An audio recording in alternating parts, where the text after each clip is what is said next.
The key to the double is to hit your opponent below his rib cage, which knocks him off his center of gravity. Wrapping your arms around his legs prevents him from regaining it. Your forward momentum, coupled with the upward thrust of your hips, gets your opponent airborne. Driving him to the mat can yield over 3,000 pounds of injury-producing force. That's like dropping a 20-pound bag of cement off a 9-foot ladder onto someone's chest. The key to the sprawl is sliding your legs backward, while leaning in and locking your hips at the same time. This forces your opponent's center of mass beyond its stability zone.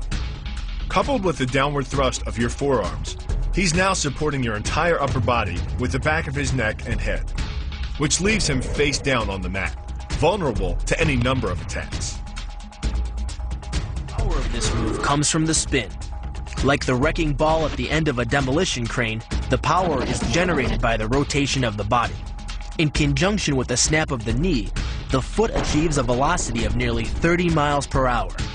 When the heel connects with the solar plexus, it transfers 1,400 pounds of force, enough to damage internal organs and fracture multiple ribs. It gets its power from the pressure exerted by your legs. The first leg imparts pressure to the carotid artery. The second leg, working in conjunction with your arms, optimizes that pressure, transforming you into a human vice grip. If your opponent doesn't tap out, he'll pass out. Much longer and permanent brain damage can ensue. Is a combination of two levers. While your legs push up on your opponent's neck, your arms apply downward pressure to his trapped wrist. The opposing forces turn the elbow into an ad hoc fulcrum point. The armbar can result in a complete destruction of the elbow's articulating structures. The move is difficult but devastating.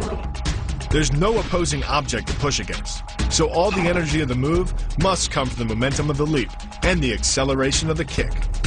The snapping motion of the lower leg functions much like a coiled spring.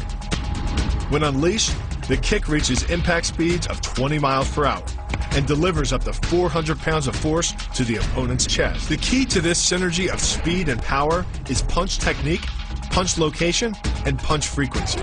With your elbows tucked in behind your fist, the energy of each punch is maximized. And because the punch is delivered to your opponent's core along a center line, the more directly that force is transmitted to his body.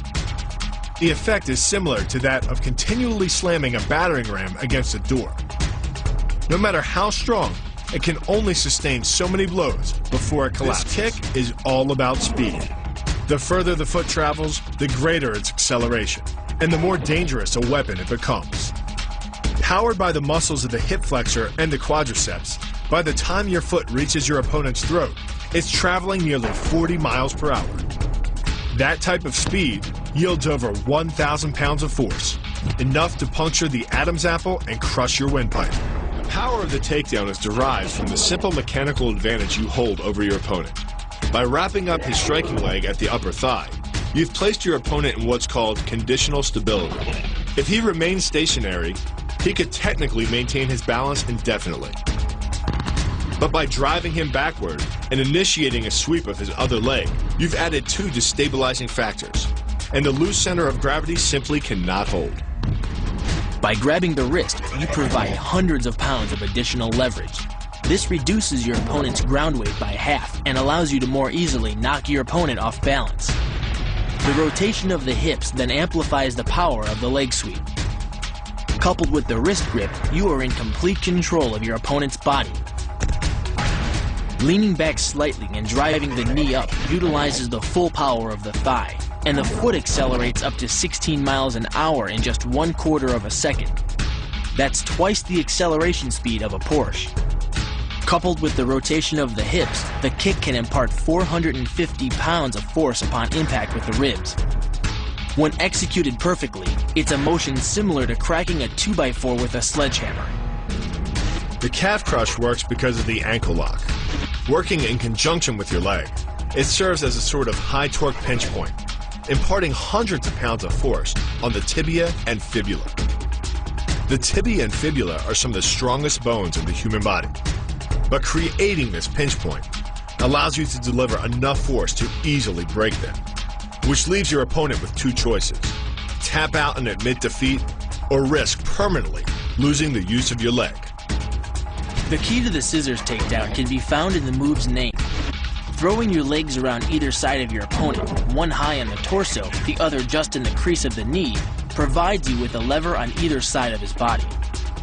It's literally like a piece of paper between two blades of a scissor, only instead of slicing through paper, you're using a combination of potential and kinetic energy to cut through your opponent's center of gravity. The downward force exerted on his gi pulls your opponent across his tipping point. Along with your body weight, you generate enough instability in your opponent to drive his body to the mat, like a child tossing around a rag doll. The hip throw capitalizes on the body mechanics of both you and your opponent. Thrusting your hips into your opponent's waist creates a pivot point around which his arm is the lever. With your legs between his, you've created a center of gravity significantly lower than your opponent's. This imparts maximum instability and helps you maintain control while throwing him over your hip. The throw, coupled with the downward force of gravity, generates a speed of 8 miles per hour, which can create more injury-producing impact energy than falling.